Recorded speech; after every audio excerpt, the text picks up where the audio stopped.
the quintessential. Well, it's to me, it's as far as entertainment, it's the center of the universe. You can go anywhere in the world. Am I wrong? I mean, between hockey, but there's the Rangers, there's the Knicks, and there's Billy Joel. It's a franchise. Nobody threw Charles Oakley out of a Billy Joel show. No, that's correct. Well, he tried to go up against me, but it's lightweight. But it's pretty incredible. And to your point, you look out, and just last night we were getting towards the end of the set, and he turns to us and he does one of these, like. And I'm looking at this guy thinking, he's having a blast. And the band is firing on all cylinders. We have a lot of fun. And it's so evident when someone loves what they do, especially when you're in a band, like, it's not unlike a team of any kind, hockey, basketball, whatever you like to watch. We work together, we gel together, and there's a sense that goes back and forth. It's like, I always say, if we're playing catch, I throw you the ball. I'm going to catch it. And you throw it back to me. If you don't throw it back to me, we're not playing catch anymore. So it's... well said. Hey, tell them who your special guests were last night. Oh, last night we had Felix Cavalier and Gene Cornish from the Rascals. Who is here today? I got to tell you, Billy's announcement, he's sitting at the piano, he goes, 1968, I went to the Steve Paul scene, and I saw what I thought was the greatest band ever. And he said, I was going to go home and just quit after that because they were so tight, and they came up and the place erupted. And, I mean, that music, I'm going to take a quick second. 1967, okay? A couple of big things happened that year. 50 years ago this year, of course, Sgt. Pepper. I mean, anybody remember that record? Oddly enough, this year, the 50th anniversary, there was a song on that record called When I'm 64. I'll be 64 in May. So this is my year to do that. So Sgt. Pepper, Are You Experienced, Fresh Cream, Whiter Shade of Pale. But a record that Billy himself said that if he had to be on a desert island and had 10 albums, he said he would want the Rascals collections. So how about that? That song, I was 14 years old and we played the entire record because it made such a difference. And I know, look, I want to say one thing. We're all huge Beatles fans, but I am a fan of great music. And that year was the most fertile ground, in my opinion. Can anybody deny that or challenge that? We went through the list one night. Every record that we're still playing on Q1043, there wasn't a major release that year that still isn't on the radio 50 years later. But now put that back to whatever age you're at, go back 50 years. Imagine when we were first listening to the Beatles in the mid-'60s. Imagine a band from the 10s, from the 20s, suddenly like Rudy Valley. They're having, breakfast with Rudy Valley on Sunday morning. Breakfast with Rudy. Right. The fest for Rudy fans. It's impossible. It's impossible. As a matter of fact, one that Mark did a show at the Cutting Room of 67. That was absolutely tremendous. My 67 Chevy, and we played music from 1967 to 71.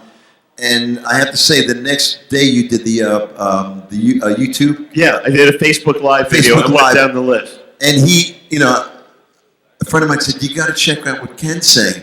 And he went through the list of the great records, and I'm like, wow, the Youngbloods, the Rascals. It just went on and on.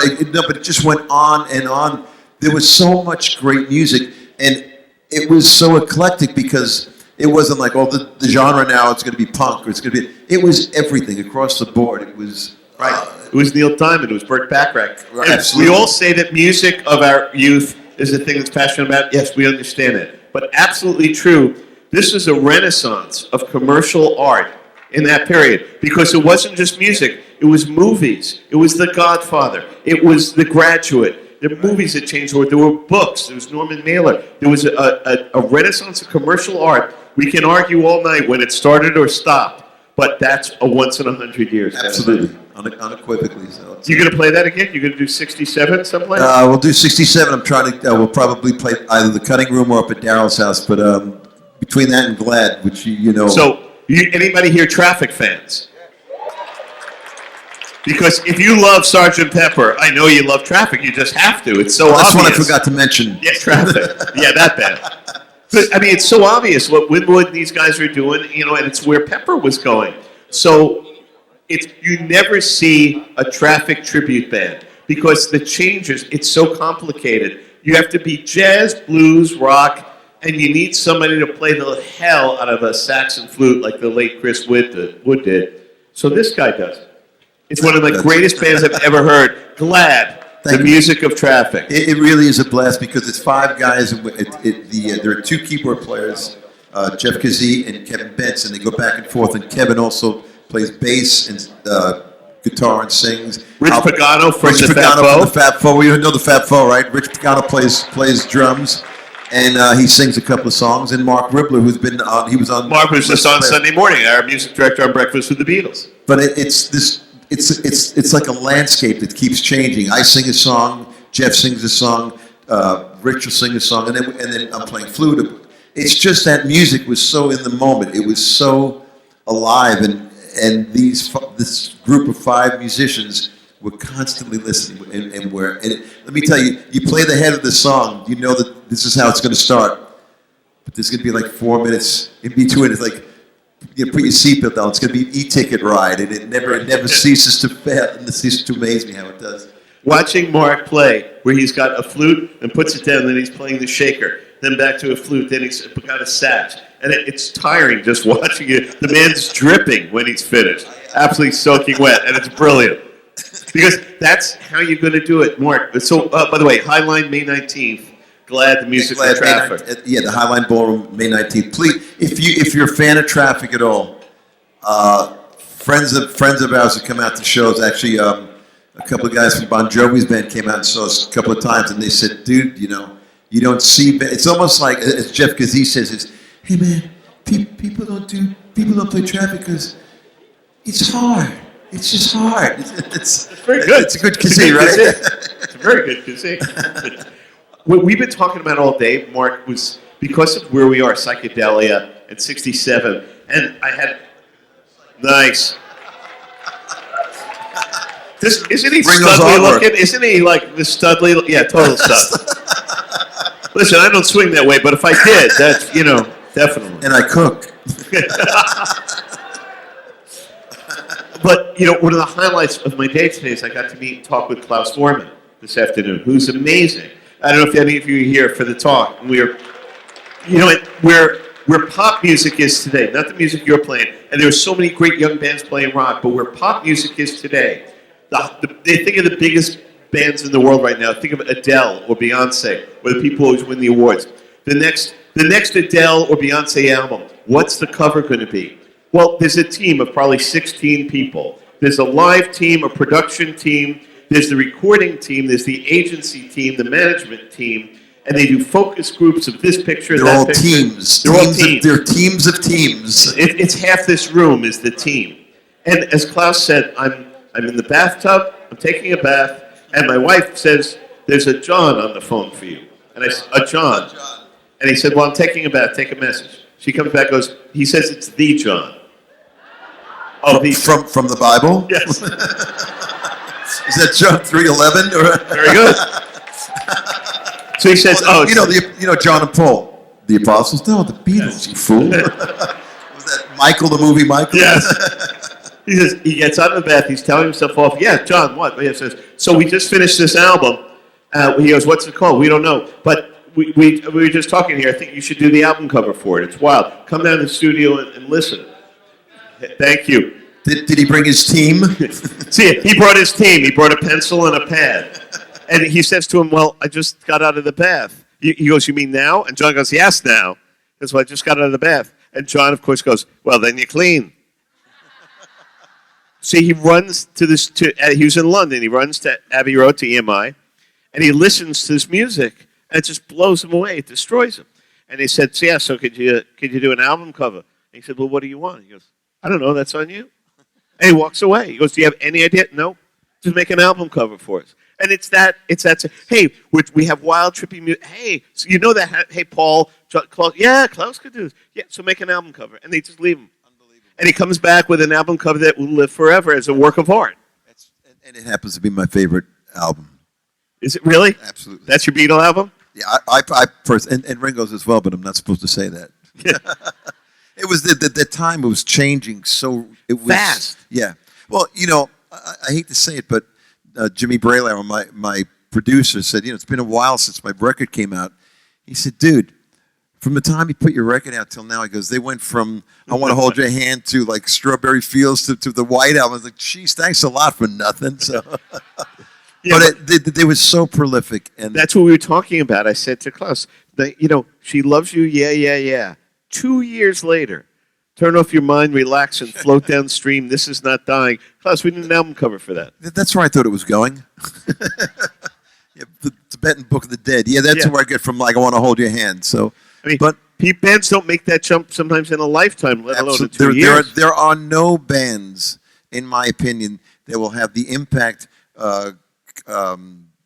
culturally, our dress, our thought, just in opening up our minds. I mean, the whole idea of what they gave us, it's like they introduced a language, and it just expanded. It literally, I mean, I don't want to sound too trippy, but it expanded my mind. It expanded how many people's minds were opened up because of their music.